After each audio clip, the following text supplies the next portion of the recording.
Баршаңызға қайырлы күн қыздар. Бүгін сіздермен осындай Наполеон тортын дайындайтын боламыз. Менімен бірге болып, видеоны соңына дейін көріңіздер. Міндетті түрде осы рецепт бойынша жасап көріңіздер. Ең алдымен електен өткен ұнымызды үлкендеу бір ыдысқа саламыз. Оның үстінен үккіштен өткен салқын сары майымызды салып, қолымызбен бірінші крошки секілді етіп араластырып аламыз.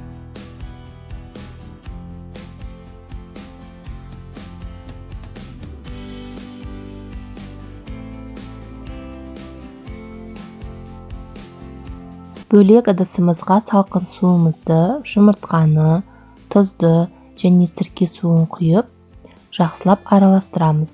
Және осы сұйықтықты енді қамырымыздың үстіне құйып, қамыр илейтін боламыз. Қамырды қатты қылып илеудің қажеті жоқ, жай ғана бір-біріне біріктіретіндей етіп, видеода көрсетілгендей етіп жасайсыздар. Сол кезде сіздің қамырыңыз қатпарланып, жақсы шығатын болады.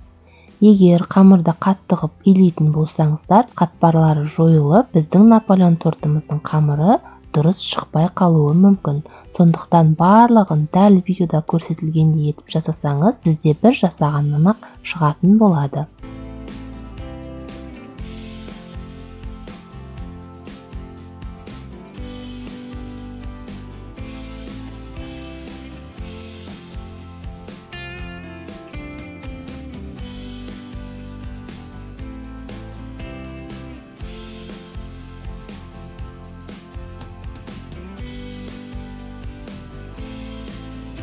Қамырымыз дайын болғаннан кейін осындай пакетикке салып, тоңазытқышқа жарты сағатқа қалдырып қоясыздар. Содан кейін алып, қамырмен жұмыс жасайтын боламыз.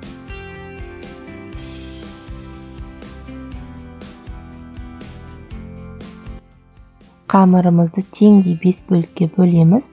Менде 130 граммнан шықты. Осылай тараздың көмегімен өлшеп, барлығын бірдей бөлікке бөліп, жаятын боламыз. Осылай қағазымызды аламыз, қамырымызды жұқалап орналастырып жайып шығамыз, және де формамен өлшеп, артық жерлерін кесіп тастаймыз. Себебі қамыр піскен кезде өте қытырлақ болып піседі, және ол кезде кесу ыңғайсыздық тудырады. Сондықтан осылай піспей тұрған кезінде өлшеп кесіп алуымыз қажет.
Қамырларымыз пісіп жатқанда біз крем дайындайтын боламыз. Ол үшін ыдысымызға жұмсақ бөлме температурасындағы сары майды, қантты және сгущенканы құйып, үстінен салқын кілегейімізді құйып, барлығын біркелкі масса шыққанша миксермен араластырып аламыз.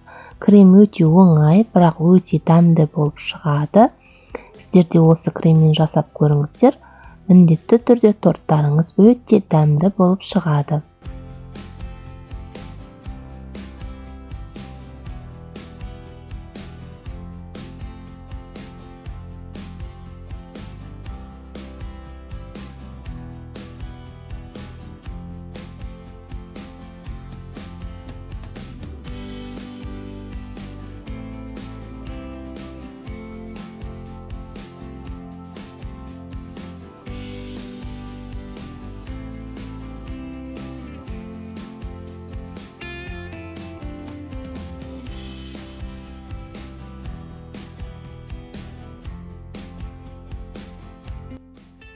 Дайын болған кремімізді торттарымыздың арасына жағып, тортымызды жинайтын боламыз.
Міне біздің тортымыз дайын болды. Өте дәмді, ерекше болып шығады. Тортыңызды міндетті түрде жасап болғаннан кейін кем дегенде 2 сағатқа тоңазытқышқа қойып алыңыз. Сол кезде кремдері сіңіп, өте дәмді болып шығады. Кесілген кезде де өте қытырлақ, әдемі болып кесіледі. Бетін өзіңіздің қалауыңыз бойынша түрлі жеміс-жидектермен әрлесеңіз болады. Жақындарыңызға жасап беріңіздер, өзіңіз де жасап көріңіз, барлығыңыздың көңіліңізден шығатынына сенімдімін.